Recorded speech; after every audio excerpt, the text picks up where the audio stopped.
Blueberry ಬಗ್ಗೆನು ಇಂಡಿಯಾದಲ್ಲಿ ಇದನ್ನ ಬೆಳಿಬಹುದಾ, ಹೇಗೆ ಬ್ಲೂಬೆರಿ ಬೆಳೆ? ನೀವು 1 ಎಕರೆಯಲ್ಲಿ 1 ಕೋಟಿ ಏನಾದ್ರು ಆದಾಯ ಮಾಡಬೇಕು ಅಂದ್ರೆ ಇರೋಂಥ ಏಕೈಕ ಆಪ್ಷನ್ ಬಂದ್ಬಿಟ್ಟು ಬ್ಲೂಬೆರಿ. ಬ್ಲೂಬೆರಿ ಬಿಟ್ಟು ಇನ್ನು ತುಂಬಾ ಎಕ್ಸೈಟಿಕ್ ಫ್ರೂಟ್ ಫ್ಲವರಿಂಗ್ ಬೆಳೀತಾರೆ. ಫ್ಲವರ್ಸ್ನೆಲ್ಲ ಬೇರೆ ದೇಶಕ್ಕೆ ಎಕ್ಸ್ಪೋರ್ಟ್ ಮಾಡ್ತಾರೆ. ಅವರೆಲ್ಲ ನಿಮ್ಗೆ 1 ಎಕರೆಯಲ್ಲಿ 1 ಕೋಟಿ 2 CR ಎಲ್ಲ ಮಾಡಿರೋರು ಇದ್ದಾರೆ. ಬಟ್ ಏನಾಗುತ್ತೆ ಅಂದ್ರೆ ಬ್ಲೂಬೆರಿ ಬಂದ್ಬಿಟ್ಟು ನಿಮ್ಗೆ ಇವಾಗ ನಾರ್ಮಲ್ ಆಗಿ ದಾಳಿಂಬೆ ಮತ್ತೆ ಪಪ್ಪಾಯ ಮತ್ತೆ ಕೆಲವೊಂದೆಲ್ಲ ಹೈ ಮೇಂಟೆನೆನ್ಸ್ ಅಲ್ಲಿ ಬರ್ತವೆ. ಕರೆಕ್ಟ್ ಟೈಮ್ ಸ್ಪ್ರೇ ಹೊಡೆದಿಲ್ಲ ಅಂದ್ರೆ ಗಿಡಗಳು ಹೋಗ್ಬಿಡ್ತವೆ, ರೋಗಗಳು ಜಾಸ್ತಿ ಬರುತ್ತೆ.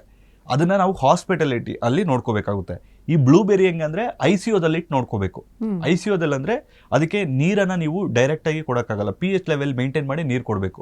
ಸಾಯಿಲಲ್ಲೂ ಕೂಡ ನೀವು ನೀರನ್ನ ಮೇಂಟೈನ್ ಸಾಯಿಲಲ್ಲೂ pH ಲೆವೆಲ್ ಮೇಂಟೈನ್ ಮಾಡಬೇಕಾಗುತ್ತೆ. ಅವೆರಡು ಮೇಂಟೈನ್ ಮಾಡಿದೀರಾ ಅಂದ್ರೆ ಬ್ಲೂಬೆರಿ ಎಕ್ಸಲೆಂಟ್ ಕ್ರಾಪ್. ನಿಮ್ಗೆ 1 ಎಕರೆಗೆ ಒಂದು 10 ಲಕ್ಷ ರೂಪಾಯಿ ಇನ್ವೆಸ್ಟ್ಮೆಂಟ್ ಬರುತ್ತೆ. ನಿಮಗೆ ಫಸ್ಟ್ ಇಯರ್ ಅಥವಾ ಸೆಕೆಂಡ್ ಇಯರ್ ಅಲ್ಲಿ ನಿಮ್ಗೆ ಕಂಪ್ಲೀಟ್ ಇನ್ವೆಸ್ಟ್ಮೆಂಟ್ ರಿಟರ್ನ್ಸ್ ಬರುತ್ತೆ. ಅದಾದ್ಮೇಲೆ ನೀವು ಲೈಫ್ ಟೈಮ್ ಬ್ಲೂಬೆರಿಯಲ್ಲಿ ಒಳ್ಳೆ ಪ್ರಾಫಿಟ್ ಮಾಡ್ಬೋದು. ಬಟ್ ಇದು ಯಾರು ಕೂಡ ಸಣ್ಣ ರೈತರಿಗೆ ಯಾವುದೇ ಕಾರಣಕ್ಕೂ ಮಾಡಕ್ ಹೋಗ್ಬೇಡಿ, ಸಣ್ಣ ರೈತರ ಕೈಲಿ ಆಗಲ್ಲ.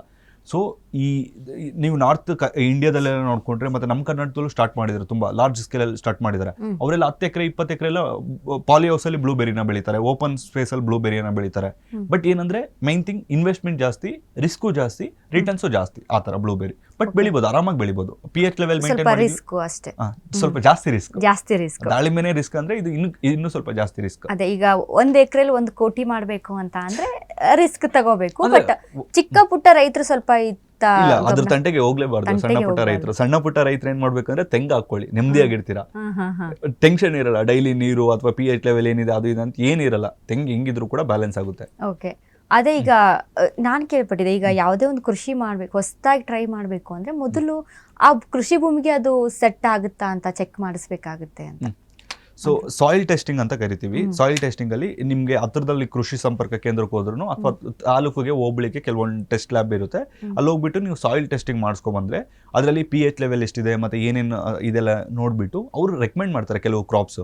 ಅಥವಾ ನೀವೇ ಒಂದು ಕ್ರಾಪ್ ಫಿಕ್ಸ್ ಆಗಿದ್ರೆ ಆ ಕ್ರಾಪ್ ಹೋಗ್ಬಿಟ್ಟು ಸರ್ ಇದು ಸೆಟ್ ಆಗುತ್ತಾ ಇಲ್ವಾ ಅಂತ ಕೇಳಿದ್ರೆ ನಿಮ್ಗೆ ಬ್ಯಾಲೆನ್ಸ್ ಆಗುತ್ತೆ. ಸೊ ಅದು ಏನಕ್ಕೆ ಸಾಯಿಲ್ ಟೆಸ್ಟಿಂಗ್ ಮಾಡ್ತಾರೆ ಅಂದ್ರೆ, ಇವಾಗ ನೀವು ಸೇಮ್ ಬ್ಲೂಬೆರಿನೇ ಅಂತ ಅನ್ಕೊಳ್ಳಿ, ಬ್ಲೂಬೆರಿ ಆ ಮಣ್ಣಿಗೆ ಸೆಟ್ ಆಗುತ್ತಾ ಇಲ್ಲ ಅಂತ ಬಿಟ್ಟು ಅವ್ರು ರಿಪೋರ್ಟ್ ಕೊಡ್ತಾರೆ. ಸೊ ಅದರಿಂದ ಮೊದಲೇ ಗೊತ್ತಾಗುತ್ತೆ ರೈತನಿಗೆ ಈ ಭೂಮಿಯಲ್ಲಿ ಇದು ಸೆಟ್ ಆಗುತ್ತಾ ಇಲ್ವಾ ಅಂತ. ಸೊ ಬೆಟರ್, ಇವಾಗ ನೀವು ಹೆಂಗೆ ಒಂದು ಬಿಲ್ಡಿಂಗ್ ಕಟ್ಬೇಕಂದ್ರೆ ಸಾಯಿಲ್ ಟೆಸ್ಟಿಂಗ್ ಮಾಡಿಸ್ತಿರೋ, ಅದೇ ಒಂದು ಬೆಳೆ ಹಾಕೋಕ್ ಮೊದಲು ಕೂಡ ಒಂದು ಸಾಯಿಲ್ ಟೆಸ್ಟಿಂಗ್ ಮಾಡಿಸ್ಕೊಂಡ್ರೆ ಬೆಟರ್. ಎಸ್, ಅಂದ್ರೆ ಯಾಕಂದ್ರೆ ಸೆಟ್ ಆಗುತ್ತೆ ಭೂಮಿ, pH ಲೆವೆಲ್ ಎಷ್ಟಿದೆ, ಪ್ರೋಟೀನ್ಸ್ ಎಷ್ಟಿದೆ, ಭೂಮಿಗೆ ಏನು ಕೊಡಬೇಕು. ಈಗ ಬಾಡಿ ಹೆಂಗೆ ಚೆಕ್ ಮಾಡ್ಕೊಳ್ತೀವಿ ನಾವು, ನಮ್ಮ ಬಾಡಿಗೆ ಏನು ಅವಶ್ಯಕತೆ ಇದೆ ಅಂತ, ಹಾಗೆ ಕೃಷಿ ಭೂಮಿನ ಚೆಕ್ ಮಾಡಿಸ್ಬೇಕು ಅಂತ.